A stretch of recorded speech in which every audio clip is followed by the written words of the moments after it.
नमस्ते, मेरा नाम नेहा मिश्रा है और अब मैं शिवराज सिंह चौहान से सिर्फ एक बात कहना चाहती हूँ कि बहुत हो गई है, अब अति हो गई है। डीपीआई का काम निपट गया है, सब कुछ हो गया है, तो आप इतनी देर क्यों कर रहे हो? आपका ठिकाना क्यों नहीं है? कब क्या होना है वो प्रोसेस बताने का लिमिट क्रॉस हो गई है। या तो अब आप भर्ती करवाओ या आप अपना पद छोड़ो, क्योंकि आप हमारे चप्पल में पैर रखने की कोशिश करोगे ना, एक बार तो आपको समझ में आ जाएगा कि हम किस तरीके से जी रहे हैं। आज स्कूल, ऑनलाइन स्कूल फिर चल रहे हैं, फिर फीस भरने का वही टेंशन आ गया है। बच्चे हमसे पूछ रहे हैं मम्मा कब होगा, आपका कब होगा। हम क्या पागल हो गए हैं? बिल्कुल, हम करें तो क्या करें, मुझे समझ में ही नहीं आ रहा है बिल्कुल। ये आखिरी वीडियो है, इसके बाद में मैं कोई वीडियो नहीं बनाऊंगी इस विषय पे। मेरा विश्वास राजनीति से तो पहले ही उठ चुका था। मामा शब्द से भी नफरत होने लगी है, मुझे बहुत ज्यादा नफरत होने लगी है। आप ये जो दिखावा करते हो, लोग अंधे हैं जो उनको दिखता नहीं है कि मामा इतनी धोखेबाजी करने के बाद भी कितने बढ़िया तरीके से आश्वासन देते रहते हैं, मैं ये करूंगा, मैं वो करूंगा। और अब सब्र टूट चुका है। 10 साल बाद तो भर्ती निकली, उसके बाद में अब 3 साल से पागल जैसे भटक रहे हैं। कभी ट्विटर पे ट्रेंडिंग करो, कभी भोपाल जाओ, कभी ये करो। मानती हूँ मैं ज्यादा नहीं जा पाई क्योंकि विकलांग हूं, तो मैं अपने घर वालों को भी इतना प्रेशर नहीं दे सकती। मेरी टीम मुझे जैसे सपोर्ट करती है, उनके साथ चली जाती हूँ, उनके साथ आ जाती हूँ।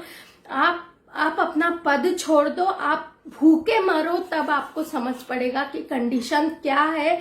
मुझे आज सबसे ज्यादा इस बात की चिंता हो रही है कि मैं अपने बच्चे को क्या एग्जाम्पल दूं, क्या बोलूं, कि किस तरह से उसको प्रोत्साहित करूं कि बेटा तू पढ़ाई कर। मैं खुद ही पढ़ाई, इतनी सारी पढ़ाई करने के बाद में इस तरह हम भटक रहे हैं। इस तरह नौकरी, मतलब जो सपना है शिक्षक बनने का, सरकारी शिक्षक बनने का, वो सपना ही सरकार पूरा नहीं होने दे रही है।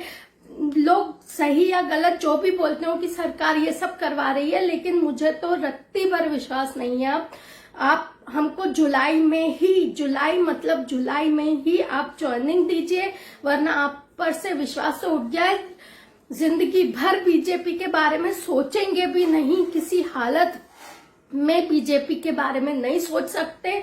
आपने अटल बिहारी वाजपेयी का नाम भी खराब किया है, आप नरेंद्र मोदी का नाम भी खराब कर रहे हैं। मामा जी, आप बिल्कुल सही नहीं कर रहे हैं। मेरी ये बात पे से हो सकता है आप लोग कुछ गलत एक्शन ले लें, तो उसके लिए भी कोई बहुत बड़ी बात नहीं है, क्योंकि जो सच बोलता है वो हमेशा बुरा और कड़वा ही होता है।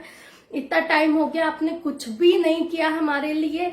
भर्ती प्रॉपर क्यों नहीं करवा रहे? कौन सी मजबूरी है? आप चुनाव छोड़ दीजिए ना, आप अपनी जगह छोड़ दीजिए। एक काम करिए, आप या तो अपनी गद्दी छोड़ दीजिए, सीएम की पोस्ट छोड़ दीजिए, या तो आप अपना घर बार छोड़ के हमारे साथ रहिए। हमारी कंडीशन देखिए आके कि हम कैसे रह रहे हैं, अपने बच्चे की फीस कैसे दे रहे हैं, उधारी लेकर उसकी किताबें खरीद रहे हैं, क्योंकि उसका साल बर्बाद होगा, उसके लिए आप जिम्मेदार होंगे। लेकिन आप मानेंगे नहीं कि मेरी वजह से हुआ है, क्योंकि आप उनके बच्चों के माँ बाप को तरसा रहे हैं नौकरी के लिए।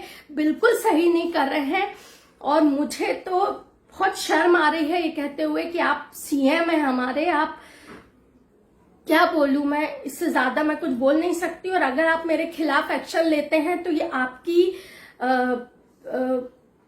मक्कारी ही होगी कि आप एक तो गलती कर रहे हैं, ऊपर से सीनाजोरी कर रहे हैं। मैं इतना ही कह सकती हूँ और कुछ नहीं कह सकती। Thank you.